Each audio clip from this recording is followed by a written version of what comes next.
You're listening to the Travis Makes Money podcast presented by GoHighLevel.com. For a free 30-day trial of the best all-in-one digital marketing software tool on the planet, just go to GoHighLevel.com/Travis. What is going on, money makers? Welcome back to the Travis Makes Money podcast, where it's our mission to help you make more money. If you're new to the show, we release brand new conversations with unconventional money makers every single day of the week. You might be listening to this maybe on another feed or another podcast app or something like that. So if you have not yet, please be sure to go to your podcast app of choice right now, follow the show, subscribe there so you never miss an opportunity to make more money. And while you're there, leave us a quick rating and review. It really, really does help out the show tremendously. Today on the show, we're talking about driving schools with my new friend, Nigel Tunnacliffe. Nigel is the founder and CEO of Coastline Academy, the largest driving school in the country, growing initially from teaching students himself in a single location to serving 9 states and hundreds of thousands of students, and the 6th fastest growing education company in the US, according to Inc. So this is going to be a cool conversation because I love these types of service companies that start off as just somebody doing all the work. And then if they want to move into more of like a business owner, scalable model, they can do it, but they can do it with a great foundation built. And Nigel's definitely proven that to the nth degree. So Nigel, what's up, man? Welcome to the show. Thanks so much for having me, Travis. So first dollar ever, Nigel, tell me how you made your first dollar ever. That was probably trading and then selling magic cards as a 12-year-old. Magic cards. Yes, Magic the Gathering. Oh, Uh, gotcha. Okay. yeah, I just have always had this sense that the way to kind of make money is like through transactions and not going to work for someone else. Yeah, yeah, Although I yeah. did that too, washing dishes and the whole thing. But yeah, first dollar ever was just trading and selling things for a buck or two at a time. Yeah, you learned that whole profits are better than wages thing pretty early on. Absolutely. Did you have any intention of going the job path at any point, or were you always an entrepreneur? I was always an entrepreneur. My jobbist first job was running a sailing school. I started just teaching sailing because it's something that I love in high school, and then quickly You, you got said you offered said you were the teaching sailing. Oh, sailing. okay. Yeah, and so was given the opportunity to run the school as like a 17-year-old. It was just kind of a wild Oh, opportunity. wow. Wasn't a huge school, but it was like first sort of management opportunity, and that was really cool experience. But I definitely knew that like working for somebody else wasn't my path. Hmm. And yeah, Did you end up going? Did you end up going to college after that, or did you just kind of I move into a different career path? yeah I did. So I did my undergrad while I was running the sailing school. I had Okay. a side hustle delivering coffee to to like startup offices, they got the coffee machine in there, and I would be like, oh, hey, I'll come and like deliver your coffee and show you how to use the machine and stuff. So I had this little business going on the side. Okay. Um, and then all of that was sort of enough for me to know, hey, this is my career track. And so I went to business school, got my MBA, and but with really the mindset that I'm going to take this knowledge and these connections, and I'm going to apply it to building something big. So, what was that first thing that you decided to do after you got your MBA? I started a valuations company. So we would basically, when you issue stock options to employees, you need to get a valuation of your company to set the sort of baseline price. Uh-huh. So two classmates and I decided, hey, like we can do this. We'll make it cheap, easy to buy online, which is normally wasn't available in that way. You'd have to go through your lawyer and do this whole thing. So we're like, hey, cool, let's do this. We'll like roll up our sleeves and kind of do the work to ourselves to kind of perform these valuations and sell it more of like an off-the-shelf service. Hmm. And we grew that to just enough to kind of support us, the three of us, and then ultimately just one of those three partners took it forward. Hmm. The other two of us sort of phased out and went off and did other things. But that was a really cool experience to say, hey, we've got this idea for this thing that we want to do, and we're going to throw up a website and do some Google ads and just see if somebody comes and clicks buy. And if they do, all right, we're off and running. Yeah, and it worked. Yeah. Yeah, that validation from taking your idea from 0 to 1 can feel like drugs, you know? Like, It was nuts when, the first person that called us, we were living in the UK, so it's a US focused company. And so it was like, oh, interesting. it was like 10 p.m. or something like that. We get this like call. It was like, oh, hi. Yeah, it's a simple 409A. How you doing? Like, and making that first sale was just wild. Yeah, right. How long were you doing that build for? Um, I was working on it for a little over a year, Okay. and got to the point where, we had enough customers every month that we could each make ends meet personally, Yeah. Which just is, I cover mean, our and to do that rent in a and year is no small task. So yeah. congratulations. Thank you. Yeah, it was awesome. What were the, if there was anything, what were the things that you took away from an MBA program that you look at now as like, that was a really great use of time and money and energy? Yeah. So the number one thing for sure was the people that I met. Okay. Just having a network of people to um, kind of go through this journey together with. A lot of the folks from my class ended up starting companies themselves, and so we sort of just would share ideas. We'd talk to each other, and that was really helpful. So you're not like doing this thing on your own, even if the thing that you're building is maybe it's on your own or with a small group. You've got this wider set of colleagues that are going through the journey at the same time. Sure. That was super valuable. There's lots of different places that people can get that kind of experience. You don't need to go and drop 100K on grad school. Yeah. The other thing that was like a really valuable takeaway for me in my mid 20s was that uh, none of these people are that special. And I don't mean to be demeaning, but it was like just motivating for me to be like, hey, I can belong here. I can do this thing. Yeah. Um, all these people have these great experiences that they did before coming here.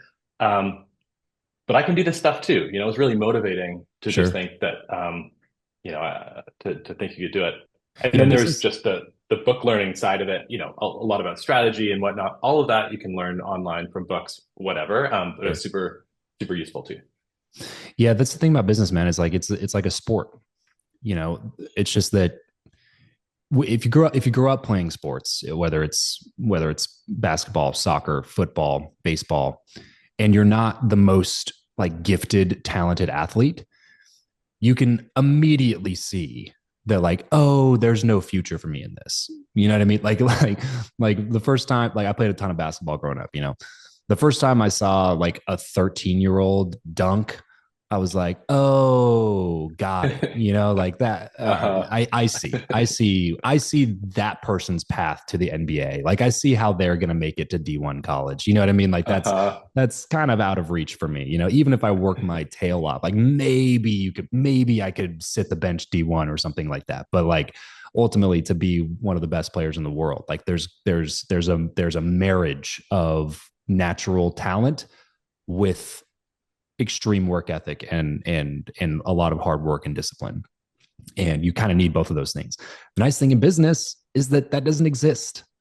I mean, it does to a certain degree, right? You look at some of the most successful entrepreneurs and you can tell like they have a way that they view the world that's like, okay, well, maybe those people are capable of building, like I was just spending some time with a buddy over the last weekend, and I won't say the name of the business, but they do a couple $100 million a year. They'll probably sell this year for close to $1 billion, if not over $1 billion. And he's in his early 30s. Started this company when he's in his early 20s after he already sold another company for multi-millions of dollars by the time he was 21. It's like those guys, I look at it, I'm like, all right, well, maybe they have a prodigious level of understanding entrepreneurship to a degree that I might not ever be able to wrap my mind around. However, a base hit in entrepreneurship can still set you up for the rest of your life. It can still create the freedom, the lifestyle, everything that you want out of what you're doing. Like it's not a zero sum game. It's not like the NBA where it's like, well, the guys in the NBA don't have to worry about working anymore, but you're one step under that playing overseas, it's like you get like a $30,000 salary. Like the discrepancy is massive, and you have a lot of Yeah. broke, really, really good basketball players who just couldn't quite make it to the NBA, who are now just like, oh, well, I guess I'll be a trainer at a college program or something like that somewhere and make some decent money. But that's not how it is in business, man. Like you can like I said, you hit a double and it's like, oh, I sold my company for $9 million. Like that's a pretty big W. You know what I mean? Like that's Yeah. not the same as making your 30 grand a year, playing overseas or something. So it's not a zero sum game in entrepreneurship. Yeah. And you don't need to sell a business for $9 million in order to have a huge personal financial outcome, right? If you True. can just get to the point where you are doing something that you love and making enough that you cover all of your personal costs and then can just grow little by little, that can be hugely personally rewarding and then also financially rewarding as well. Yeah, very true. Very true. So tell me about the beginning stages of Coastline Academy. When did this come to fruition? Yeah, so this was in about 2016. My co-founder Matt and I had this, we loved working together. We were working together at a company at the time, and we knew we wanted to start a business. And what we decided was, okay, we want to start a mission-driven company, and our mission is going to be to eradicate car crashes. And initially, we didn't really know how we were going to do that. We just thought, okay, if we start with the mission first, and then we can just build our product in a way that fundamentally fulfills that mission as we sort of build the business. That's how we want to do this. Hmm. Um, and then the way that we thought we were going to do that was building a hardware product. It was a sort of a high tech machine learning, computer vision sort of hardware piece that would install in your car and enable sort of modern safety features in older cars. Oh, interesting. Um, and we were super stoked about this technology. We built a prototype. We had it set up on our own cars. We were like, okay, cool. We can totally make a go of this. And so we quit our jobs. We raised about $150,000 in from friends and family with this vision of building this, tech startup based on this sort of piece of technology. And pretty much immediately after quitting our jobs and going full time, we were sort of as we were developing the go to market for this product, we were doing user interviews with hundreds of families with new drivers in the household to try to figure out, okay, you're getting a hand me down car, it's older, you want to be safe, you get in a lot of car crashes, like, okay, how's this going to fit into your life? And we realized very quickly that no one was going to buy this thing that we were building, and it was a pretty scary moment. I had a like I think a 2-year old at the time. And we're just, what are we going to do now? Yeah, we've Just already quit. just, Yeah. yeah, we're like pretty committed to this journey here and Yeah. we got no plan.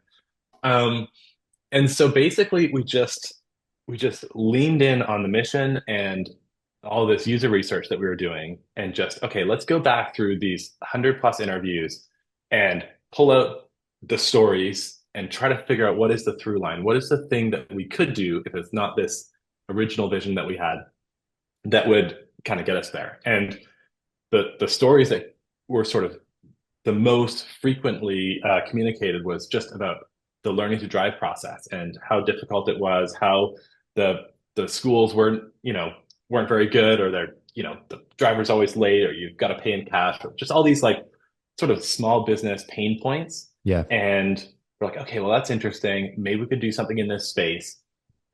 We did a bunch of research and just kind of found that there's never been a national driving school. It's just this super fragmented industry of small local businesses. Hmm. And we kind of thought like, hey, you know what? Why can't there be a national driving school? If we approach this the right way and we build it up brick by brick, with scale in mind, and build the software that's going to enable this to sort of run efficiently at a national scale, maybe we can do this. Yeah. Um, So you yeah. started with just one school. Yeah, that's right. My co-founder and I both got trained as driving instructors. We opened our one, we just opened just the two of us, with 2 cars, and we built a website and a scheduling system and started running some Google ads, and the bookings started coming in, and we'd go out and teach in the day, and we'd build the software at night, and just kind of like little by little we saw, okay, let's hire 3 more people here. Let's go to the used car dealership and use some personal credit here to pick up another car, and get these 2 people sharing it, and just sort of, we kind of, as quickly as we could, got to the point where we had enough lessons going on that we were covering all of our costs, and basically just paying our rent. Yeah, I mean, pretty quickly. Yeah, it took about 6 months or so Oh, to wow, get to okay. the point where we had enough, you know, we were Runway. covering all of our costs and then Yeah, some, yeah, basically. yeah. Yeah. Well, talk to me about your personal finances during this time. This can be we glossed over a lot of really scary things that happened at the very beginning of this build, which is the path of entrepreneurship. And somebody listening right now might just be stuck on that one part where they're just like, I Yeah. can't imagine what I would do if I had just quit my job. I got my family at home. I got to take care of them. Yeah. And this product that we've been spending all this time and research and development on is not going anywhere. I don't know what I would do at that point. So what were you doing with personal finances? Like, is this something where you're like, okay, before we quit, we need to have a certain amount of money saved up to cover a certain amount of expenses, so we're really comfortable here until this thing gets off the ground? Were you taking money from the company at first to be able to make expenses work? Like, tell me about your overall philosophy during that time period. Yeah. So we didn't have a whole lot of savings. And but what we decided was, if we can raise enough money that my co-founder and I can each pay ourselves $3,000 a month, um, then we can cover just the base necessities of life for our Rent and families. ramen. Yeah. Yeah, 100%. Um, and then we can give ourselves some time, right? And the time was really the most important thing. Like, we know that it's going to take a while, so we just need to buy ourselves enough time that we can go full time and figure it out. Mm-hmm. Um, and what we thought that figuring out was going to be was building this like Yeah. tech product, and it turned out figuring it out was just finding something that someone was going to pay us for. That's exactly it. That's entrepreneurship in a nutshell, right there. Yeah, that's why I tell people all the time, man. Like, your idea is worth a grand total of $0. Yeah, People always talk about, well, I'm an idea guy. I got all these ideas, and it's like, yeah, you and everybody else. The yeah, execution against the idea is literally everything. There's zero value to the idea that you have. Nobody's just going to pay you to come up with ideas, because ideas are a dime a dozen. What actually matters is working to figure out if somebody's going to vote that they're on board for this service existing, and not just vote by giving you a thumbs up. Vote by actually hmm, taking their wallet out and paying you to solve this problem. Until you get to that stage, you don't have anything. yeah, yeah. And so by the time we were pivoting, we had about $60,000 left in the bank, Okay. in the company bank, So you would raise and some money for just private investors, or just friends and family, okay. basically. Yeah. And so at that point we said, okay, we this will give us, you know, 5 grand or something to spend on actual company expenses, the Mhm. the hard stuff, which there isn't that much of it to start a driving school. Um, and the rest is going to give us 9 months of time where we can get to the point where we are covering our costs and paying ourselves something. Um, and then, yeah, when we bought our first cars, it was just, on, you know, you go into the used car dealership and it's like, low credit, no credit, like drive out with a car. I was like, all right, give That's us the me. car. Yeah.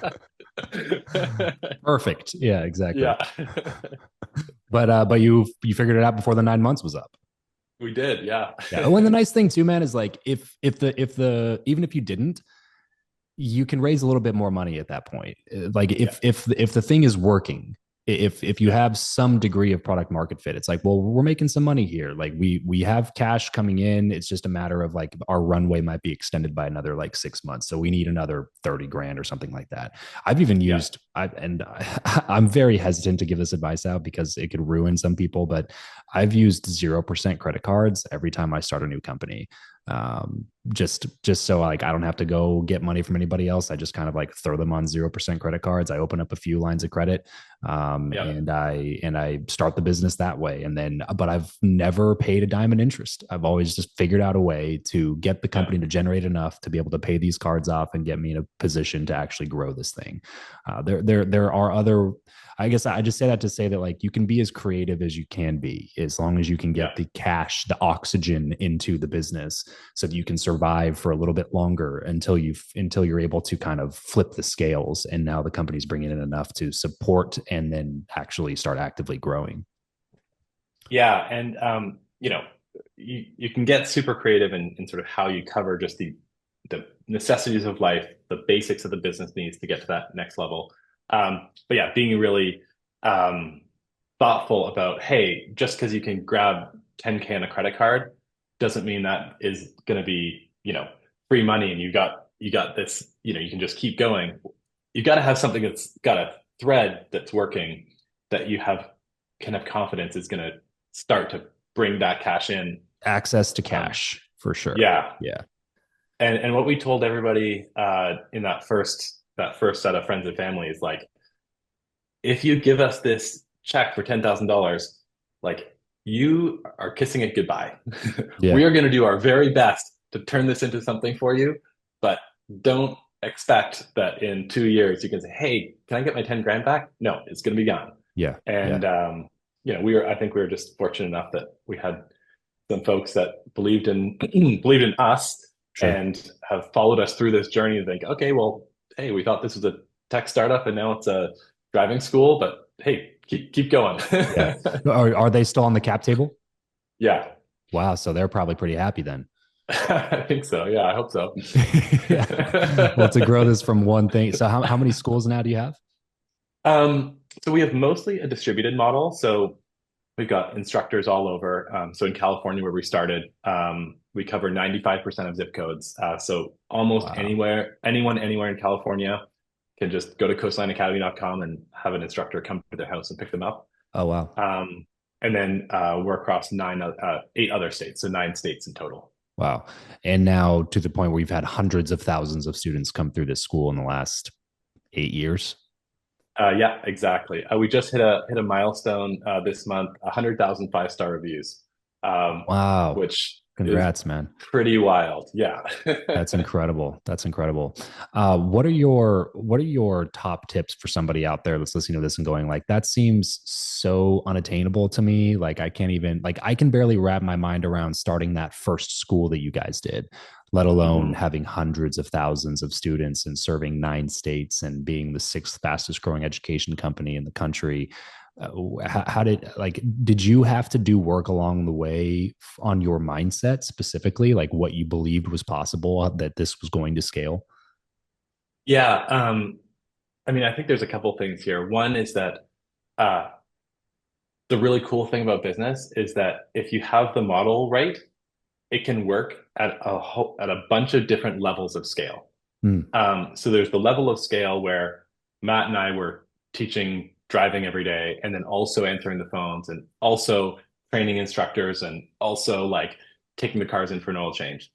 And then it takes work to break to the next level, but it's a completely attainable step where, okay, we need to bring in some people that do something other than driving. mm, So bring in someone to answer the phones, bring in somebody to train instructors when we have too many instructors in training for us to do it. And then start to bring in people in management. And each of these steps are not huge leaps. It's a significant step. So a lot of driving schools and a lot of small businesses, they don't get past that point where the owners do the work, yeah. um, or they get to the next step where the owners are doing the management, but there's no middle layer of management. And then, each of these steps for me as an entrepreneur and a CEO is like, a pretty fundamental shift in what my job is. Mm. And I love that like every couple of years, my job is pretty different, from teaching to sort of directly managing to having a team of middle managers to having a team of directors that have middle managers. And, you add these layers, sort of the work changes. Mm. But for someone just starting out, you don't need to figure out how to have layers of directors and middle managers and regional operations and such. You got to figure out how to get enough cash in to cover your costs. And you can do that by just rolling up your sleeves and doing the hard work. And then figure out that next little step. Yeah. And I think that can break down what could be an overwhelming problem to something that is completely achievable. Yeah, I like the analogy of like success is like a spiral staircase. You can only see the next couple of steps. You can't see around the corner. You can't exactly know where you're going, what you're capable of, but you can see the next two things that you got to do. So just focus on doing those two things and do them extremely well. And then don't be afraid to take the next couple of steps, because people just, they get comfortable at that level that you're talking about, whatever level it is, where they're doing everything, wearing all the hats, and then they just basically own their own job.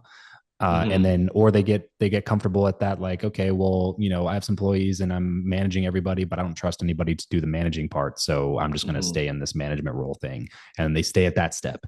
It's like, well, just don't be afraid to take the next couple of steps, even if you don't know what's around the corner.